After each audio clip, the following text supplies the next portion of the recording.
Shalom, Erev Tov, good evening. This is TV7 Israel News broadcast to you from Jerusalem.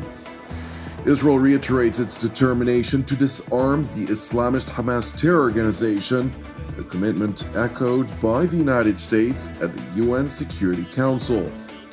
The IDF's 210th Division, which is deployed along the border with Syria, launches a surprise exercise to guarantee preparedness. Israeli Foreign Minister Gideon Saar proclaims Lebanon is under Iranian occupation. Changing into a civilian outfit does not turn terrorists into partners for peace. While this statement could be attributed to more than just one theater throughout the Middle East, Israeli ambassador to the United Nations Dani Danon made this remark in reference to the Islamist Hamas in the Gaza Strip, as the Palestinian terror group continues to violate President Trump's 20-point plan. First and foremost, its failure to return the remains of 3 additional hostages from captivity, alongside attacks against IDF forces and Gazan civilians alike. Nevertheless, according to the United Nations, the fragile ceasefire largely holds.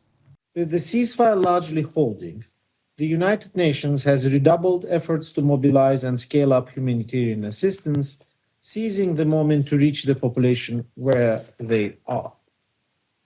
We must not risk a reversal.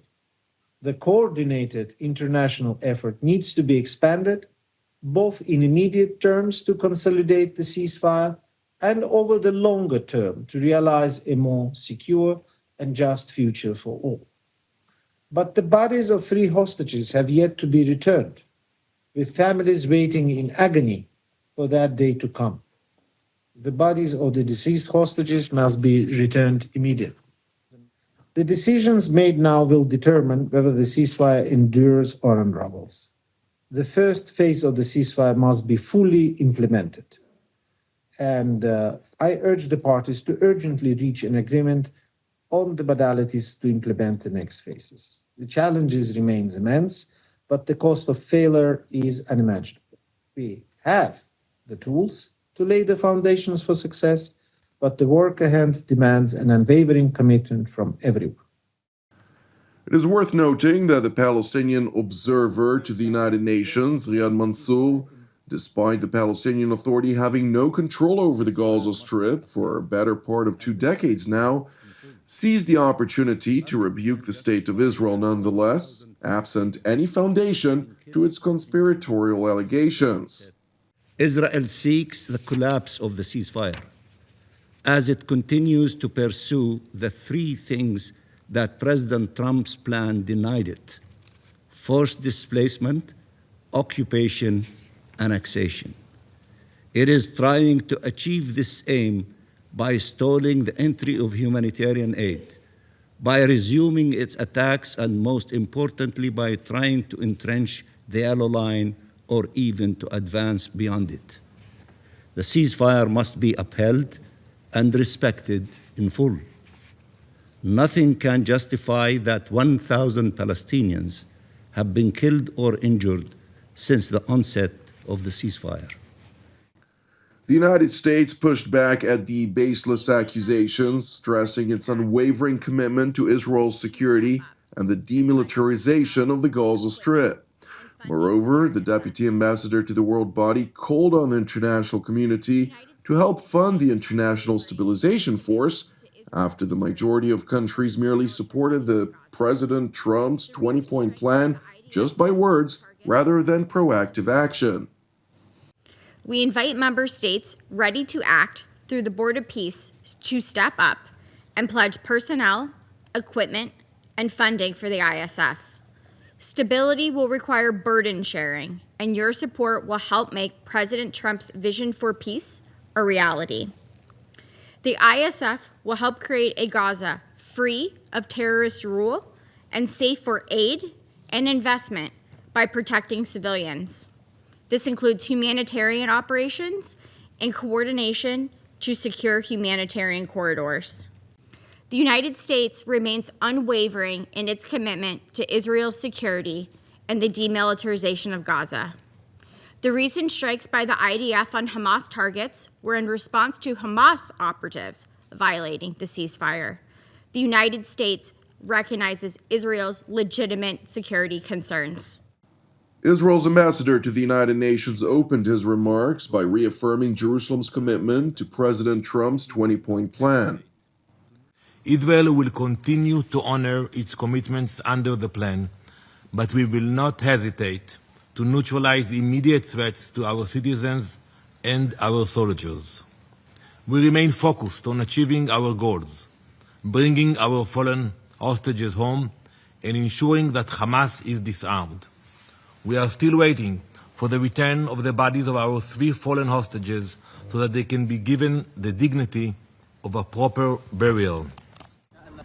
The Israeli diplomat to the world body continued by reaffirming Israel's determination to disarm Hamas fully and irreversibly. Hamas must be disarmed, not partially, not symbolically, fully and irreversibly. The truth is that there can be no peace, no stability, and no future for Gaza while Hamas remains armed.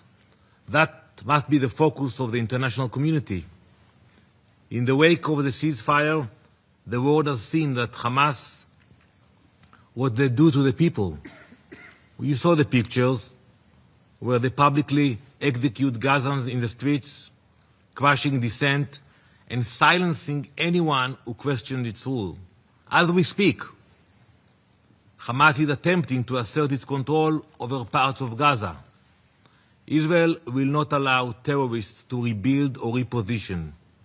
They can take off their green handbands, but changing into a civilian outfit does not turn terrorists into partners for peace. Meanwhile, the United Nations seized the Security Council meeting to voice its alarm over Israel's unwavering commitment to protect its northern front from both Iranian proxies as well as jihadi militants in both Syria and Lebanon, at a time, of course, when much of the world essentially accepted former Al-Qaeda and Islamic State terrorists as legitimate rulers in Damascus. Turning to developments in Lebanon, I reiterate Secretary General's call for the parties to uphold their obligation to maintain the cessation of hostilities and the full implementation of the Security Council Resolution 1701. I also echoed Secretary General's call for an immediate cessation of all violations of Syria's sovereignty and territorial integrity and respect for the 1974 disengagement of forces agreement. With regard to the Syrian front, IDF Chief of General Staff Lieutenant General Eyal Zamir conducted a surprise exercise evaluation of Division 210 as part of the General Staff exercise Magen Oz, during the course of which readiness for a rapidly developing event was drilled. According to General Zamir, the General Staff are drawing the lessons from the inquiries of October 7th and implementing them in the field in order to rebuild the foundations on which the IDF will stand, stronger and more prepared for the next campaign. Turning to Lebanon, where the Iranian proxy Hezbollah buried its slain chief of staff Haitham Tabatabai as the terror group sustained its most devastating blow amid Iranian-backed efforts to rehabilitate itself. الحمد لله صامدين ومضل صامدين والحمد لله يمكن النصر بحليفنا ان شاء الله لو شو ما بيعملوا شو ما بيصيروا نحن صامدين هيدي بلدنا وهيدي ارضنا ونحن رح نضل صامدين بقلبها. Turning to Paraguay, where Israeli Foreign Minister Gideon Sa'ar, in an address to the country's Congress, asserted that so long as Hezbollah refuses to disarm, in breach of the ceasefire that was reached with Israel on November 27 of 2024, Lebanon remains under Iranian occupation. The head of the terror army was a mass murderer. He had American and Israeli blood on his hands. He was directing the efforts of rebuild Hezbollah terror army. He was eliminated yesterday. IDF operations against Hezbollah are not a violation of Lebanon's sovereignty. The very existence of the Hezbollah terror state as the strongest armed force in Lebanon is the violation of Lebanon's sovereignty. As long as Hezbollah is not disarmed, Lebanon will remain de facto under Iranian occupation.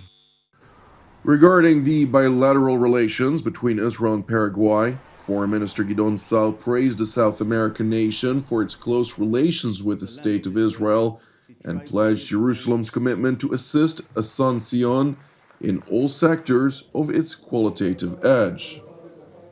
The partnership between Israel and Paraguay is long-term and strategic. I will not mention all the fields of cooperation, but today we signed a very important MOU on security cooperation. This is a clear expression of our strategic ties. Paraguay is developing its defense capabilities. Israel's defense industry has experience and capabilities that we want to share with our friends, with you, and we will. Thank you for watching TV7 Israel News. Please pray for our persecuted brothers and sisters worldwide, as well as for the peace of Jerusalem and redemption of Israel. Jonathan Hessen wishing you an Erev Mevorach. Until our next broadcast, Shalom from Jerusalem.